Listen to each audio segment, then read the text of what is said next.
नमस्कार बच्चों, मेरा नाम निर्मल कुमार गुप्ता, मेरे साथ हैं सुशीला चौधरी।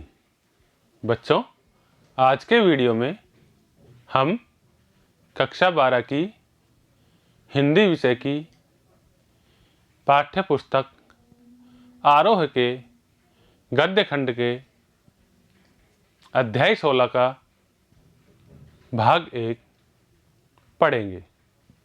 लेखिका है रजिया सज्जाद ज़हीर। अध्याय का नाम नमक। शुरू करें बच्चों। ये है लेखिका रजिया सज्जाद ज़हीर। इनका परिचय। इनका जन्म सन 1917 में हुआ। जन्म स्थान अजमेर है, जो राजस्थान में है। इन्होंने बीए तक की शिक्षा घर पर ही प्राप्त की तथा विवाह के बाद इलाहाबाद से उर्दू में एमए की परीक्षा पास की। इन्हें उर्दू अकादमी पुरस्कार, सोवियत भूमि नेहरू पुरस्कार तथा अखिल भारतीय लेखिका संघ अवार्ड से सम्मानित किया गया। इनका निधन सन 1979 में हुआ। इनकी प्रमुख रचनाएं जर्द गुलाब है। पाठ का सारांश। बच्चों, यह कहानी भारत और पाकिस्तान के विभाजन के बाद सीमाओं के दोनों तरफ के विस्थापित व्यक्तियों के दिलों को टटोलती एक मार्मिक कहानी है। भारत और पाकिस्तान के विभाजन के बाद भारत पाक की सीमा के दोनों ओर के लोग धर्म के आधार पर पलायन करने से विस्थापित हो गए। अर्थात कुछ लोग भारत से पाकिस्तान गए और कुछ लोग पाकिस्तान से भारत आए। विस्थापित होने से पहले सभी धर्म के लोग आपस में मिलजुल कर प्यार से रहते थे। कहानी की एक प्रमुख पात्र सफिया एक कीर्तन में गई थी।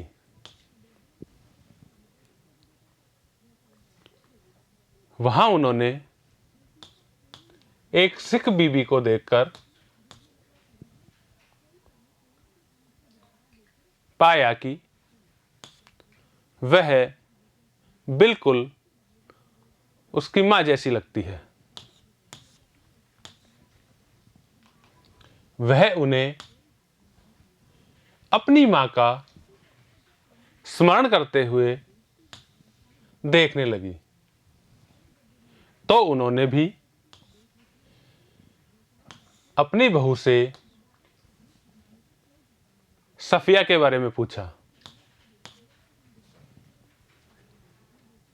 उनकी बहू ने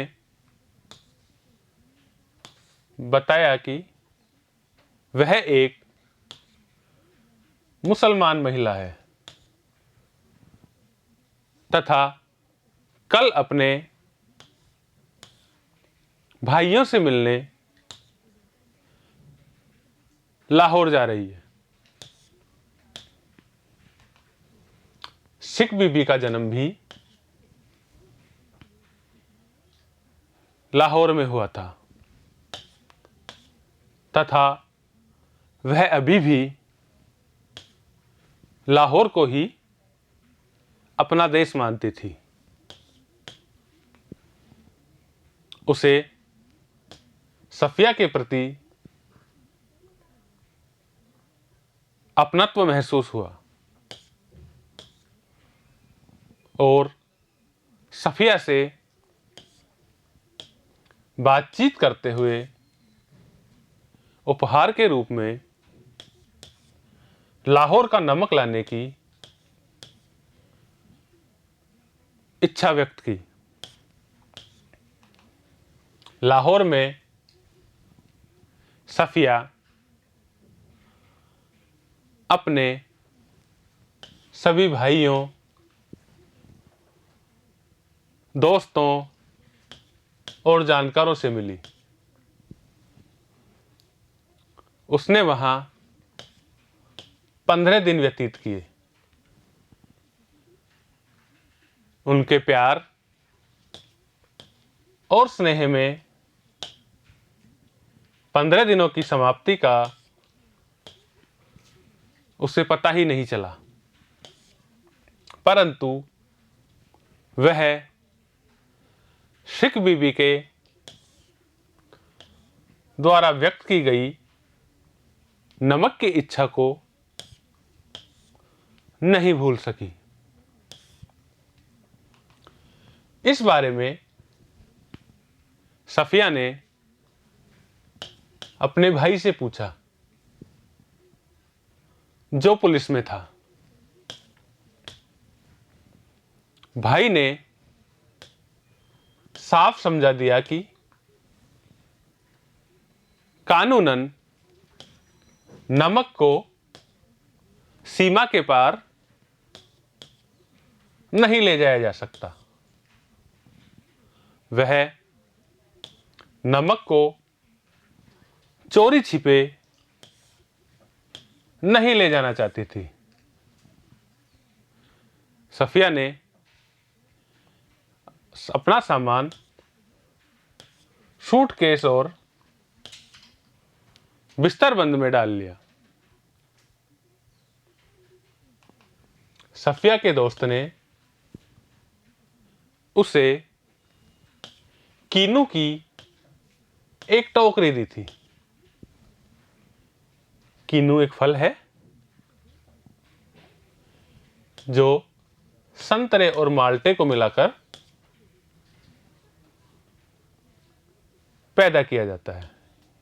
ये संतरा है, ये माल्टा है, इन दोनों से कीनू बना है। इस कीनू की टोकरी को रखने के लिए सफिया को जगह नहीं मिली। फिर उसने सोचा कि कीनू की टोकरी में ही नीचे वह नमक की पुड़िया छिपा देगी, क्योंकि कस्टम अधिकारी फलों की जांच नहीं करते हैं। और इस तरह नमक की पुड़िया का उपहार सिख बीबी के पास पहुंच जाएगा। सामान को व्यवस्थित करने के बाद देर रात सफिया सो गई। वह स्वप्न में लाहौर के 15 दिन, उनकी सुंदरता, अपने भाई, मित्र आदि को देख रही थी। उसे कल वापस जाने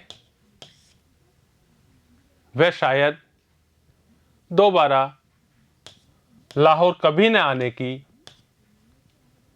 चिंता भी थी। उसे सिख बीबी के आंसू, लाहौर का किला आदि दिखाई दे रहे थे। अचानक कीनू की टोकरी जिसको उसके दोस्त ने हिंदुस्तान और पाकिस्तान की एकता का मेवा कहकर उसे दिया था। हाथ से टकराने से सफिया की आंख खुल जाती है,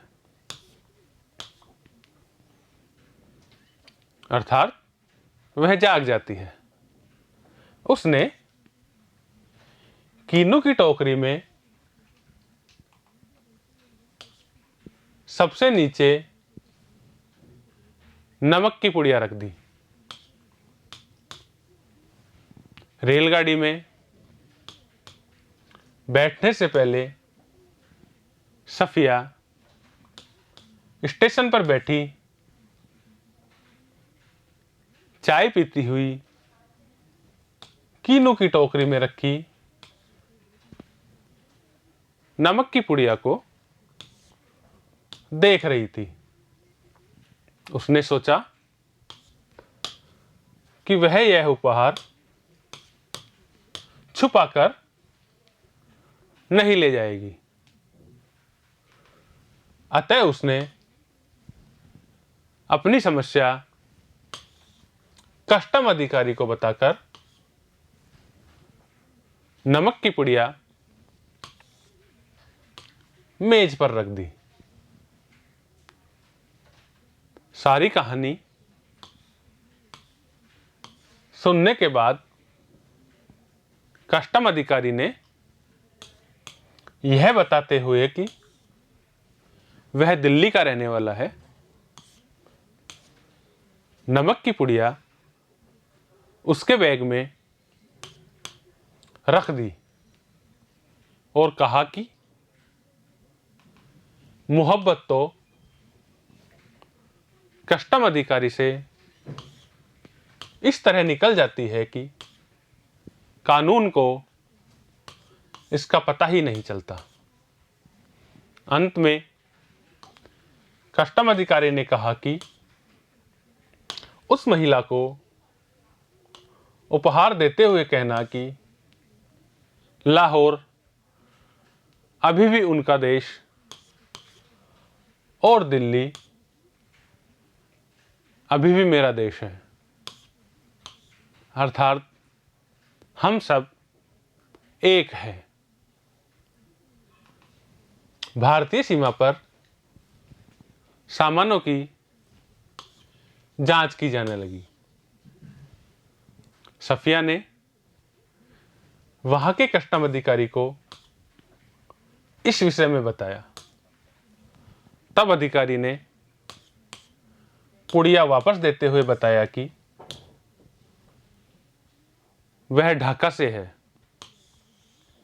ढाका अर्थात बांग्लादेश। उस अधिकारी ने दोनों के लिए चाय मंगवाई। अधिकारी सुनील दास चाय पीते समय अपने देश ढाका की याद में खो गया और कहने लगा कि वैसे तो डाब एक प्रकार की घास जिसका रस पिया जाता है, कलकत्ता में भी होता है, जैसे नमक यहां भी होता है, परंतु हमारे यहाँ के डाब की बात ही कुछ और है। अर्थात वह अपने देश की याद में खो गया। हमारी जमीन, हमारे पानी का मजा ही कुछ और है। जब सफिया अमृतसर के पुल पर चढ़ रही थी तो वह अधिकारी पुल की सबसे निचली सीढ़ी के पास सिर झुकाए खड़ा था। सफिया सोच रही थी कि किसका देश कहाँ है, वह जो कस्टम के इधर है या उधर है। बच्चों, ये था इस अध्याय का सार, जिसमें भारत और पाकिस्तान के विभाजन के बाद दोनों देशों के लोगों के दिल के दर्द को बताया गया है। देश चाहे अलग हो गए हो, परंतु लोग अभी भी उन्हें अपना ही देश मानते हैं। इस कहानी को आप वीडियो में बार बार देखें, समझें और याद करें। धन्यवाद।